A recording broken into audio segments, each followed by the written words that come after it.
Peter, and may I say a big hello to everyone. Jim, who do you pick out as the telling individual today?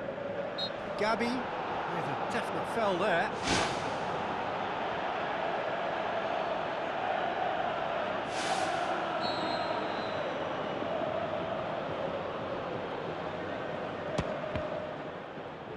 It's a loose ball. It's in!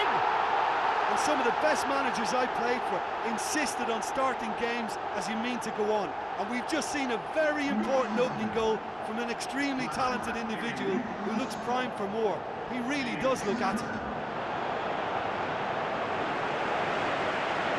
Oh, a goal of real quality. He made it look ridiculously easy.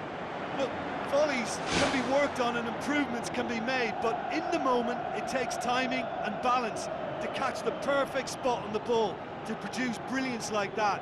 That is absolutely magnificent.